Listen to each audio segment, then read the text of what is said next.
Bonjour, dans cette vidéo, nous allons voir la réponse à une question qui est régulièrement posée en entretien de recrutement aux candidats.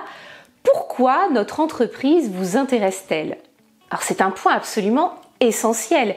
Il est évident que vous devez y répondre de manière très spontanée, mais pour ça, il faut l'avoir préparé. Dans cette vidéo, nous allons voir les 4 points à valoriser par rapport à l'entreprise et puis à la fin, je vous dirai comment concrètement obtenir ces informations essentielles, comment mener votre propre investigation. Je m'appelle Nolwenn Bernat-Chasselan, je suis coach carrière, j'accompagne depuis 15 ans managers, top managers et dirigeants dans leur évolution professionnelle. Téléchargez dès à présent le guide gratuit de l'entretien que je mets à votre disposition pour bien vous préparer aux entretiens de recrutement.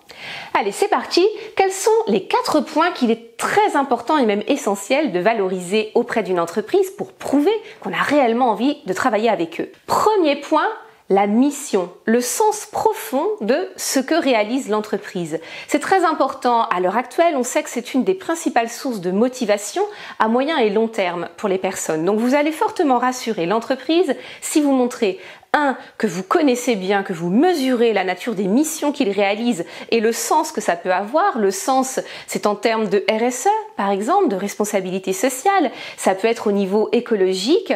Bref, de savoir quel est l'impact de la société. Et surtout de montrer que vous êtes en adéquation, que vous partagez cette vision et que c'est une des raisons premières, une des raisons profondes pour lesquelles vous avez envie d'intégrer cette structure parce que vous allez avec eux au quotidien œuvrer pour la résonance de cette mission, faire en sorte que l'entreprise agisse activement dans son environnement et vous avez réellement envie de participer de cette stratégie. Deuxième point, et bien justement, je viens d'employer le terme, c'est la stratégie. Mais cette fois-ci, en termes d'évolution, en termes de croissance, en termes de débouchés commerciaux, par exemple, en termes de développement, de clientèle, etc. Montrez que vous avez compris quel enjeu, quel challenge l'entreprise a eu à traverser ces dernières années, où est-ce qu'elle en est, à quelle étape de croissance elle en est, et fort de cet état des lieux, eh bien comment vous visualisez cette projection, comment vous avez pris connaissance de la stratégie à venir, et puis surtout comment vous pourriez participer à ce développement-là. C'est extrêmement important aussi parce que si vous avez des éléments de stratégie en tête et si vous montrez que les perspectives de développement de l'entreprise vous conviennent, ça va les rassurer. Ils se disent que non seulement ils vous intéressent à un instant T, mais ils vous intéressent également à moyen et long terme. Or, c'est ce dont rêve un recruteur, de trouver un talent, le talent qu'il lui faut maintenant, mais aussi de capitaliser ensuite sur son intégration, l'apprentissage qu'il va faire au sein de l'entreprise, et puis le fait qu'il souhaite qu'il puisse évoluer en interne. C'est tout à fait intéressant pour un groupe. Donc ça, c'est le deuxième point, la stratégie. Troisième point, vous allez être au niveau des valeurs, de la dynamique humaine, du management tel qu'il est pratiqué dans l'entreprise. Vous allez montrer que vous avez envie de travailler avec eux parce que leur manière d'exprimer la vie collective, leur manière de penser le groupe, leur manière de manager correspond à ce à quoi vous aspirez. Ça peut être aussi des aspirations en termes de volume, en termes de structure. C'est-à-dire que vous souhaitez soit évoluer dans de très grandes équipes, et si c'est le cas, valorisez-le, ou au contraire, travailler plutôt en sous-groupe, dans des plus petites structures, et auquel cas, j'imagine que vous serez allé vers des entreprises qui sont plutôt de ces dimensions-là, ou qui proposent un travail avec des groupes plus réduits.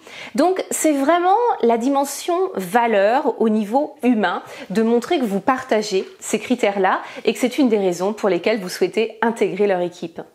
Quatrième point, beaucoup plus pragmatique mais tout aussi important, il s'agit de l'environnement. Ça peut être intéressant de rappeler que l'entreprise se situe dans un environnement qui vous correspond, soit parce que c'est pas trop loin de chez vous par exemple et que du coup ce sera écologique par rapport à vos rythmes vie privée, vie professionnelle, ou alors l'entreprise propose du flex office et c'est vraiment exactement ce que vous souhaitez. Vous allez en profiter pour vérifier par rapport à cette partie environnement de quelle manière sont structurés les espaces. Est-ce que vous travaillez dans des bureaux séparés? Est-ce que c'est de l'open space? Vous allez vérifier également la flexibilité au niveau des horaires et pas seulement du lieu de travail pour vérifier que ce contexte, cet environnement vous correspond. Et là aussi, vous pourrez mettre en valeur l'entreprise si ce qu'elle propose correspond à vos aspirations.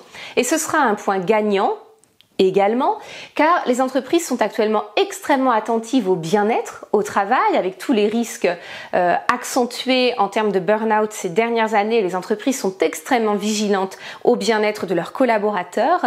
Et donc, si vous montrez que leur rythme, le lieu, l'aménagement, les conditions de travail correspondent à vos aspirations, eh bien ça va les rassurer sur votre capacité à gérer la pression, à gérer le stress, à gérer vos émotions en situation de travail. Voilà, donc on récapitule. Premier point, le sens et la mission de l'entreprise. Deuxième point, sa stratégie de déploiement, de développement. Troisième point, ses valeurs en termes de management. Et quatrième point, l'environnement qui favorise le bien-être au travail. Comme convenu, pour terminer cette vidéo, nous allons voir maintenant comment faire pour obtenir tous ces renseignements. Eh bien, il y a plusieurs canaux d'information et vous allez devoir tous les utiliser. Il y a bien entendu le site internet de l'entreprise qui est l'image officielle de celle-ci, c'est-à-dire l'image qu'elle a envie de renvoyer d'elle-même. Donc c'est extrêmement intéressant, ça peut être uniquement quelque chose de façade, ça va être à vous d'aller creuser, mais c'est très intéressant de voir quelle est la vision que l'entreprise a envie de donner d'elle à l'extérieur, parce qu'il y a de fortes chances qu'elle ait envie d'entendre, de voir que vous percevez cette image-là et que vous y adhérez. Ça ne suffira pas, effectivement, puisque pour vous, l'intérêt, c'est d'aller vérifier que derrière ces annonces, il y a une réalité de pratique et c'est là qu'il va falloir enquêter un petit peu plus. Comment enquêter? Eh bien, vous allez faire une revue sur Internet, de presse, de voir si on a parlé de cette entreprise ces dernières années, en quels termes on en a parlé. Vous allez pouvoir éventuellement aller sur certains sites qui permettent aux employés d'entreprise de noter celle-ci en étant extrêmement attentifs à un biais qui est que la plupart du temps sur ces sites-là, ce sont les personnes mécontentes qui viennent s'exprimer. Or, on ne fait jamais l'unanimité. Ça n'existe pas une entreprise que tout le monde trouve absolument formidable, parfaite, c'est même suspicieux. On ne peut jamais faire l'unanimité. Mais donc, il y a quand même un biais sur ces entreprises-là. On va très vite avoir le sentiment que c'est le pire endroit où travailler. Ça vaut quand même la peine de regarder parce qu'il y a malgré tout des entreprises extrêmement bien notées sur ces sites-là, ce qui signifie donc qu'il y a des employés, des personnes, des collaborateurs qui sont venus exprimer le plaisir qu'ils ont eu à travailler au sein de ce groupe. Ensuite, bien sûr, il y a les réseaux sociaux sur lesquels publie et s'exprime la société. Ça peut être sur Twitter, ça peut être sur Facebook, de moins en moins ceci dit. C'est évidemment sur LinkedIn qui est un des principaux réseaux professionnels. Mais ça vaut la peine pour vous d'aller voir tous les réseaux sociaux.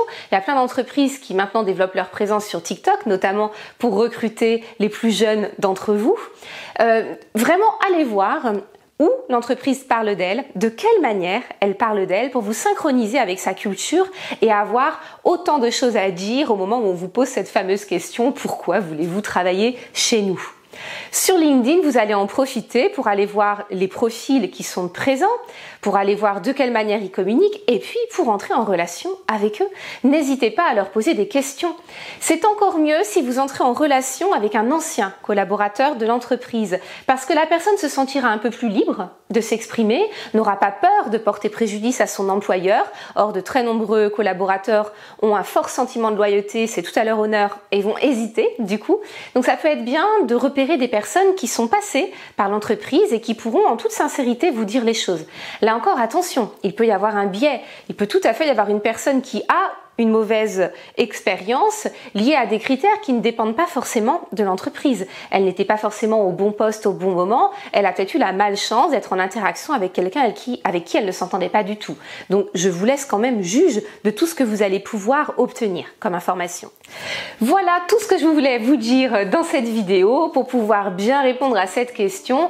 Pourquoi souhaitez-vous travailler dans notre entreprise? Pourquoi votre entreprise nous plaît-elle? Pourquoi vous fait-elle rêver même?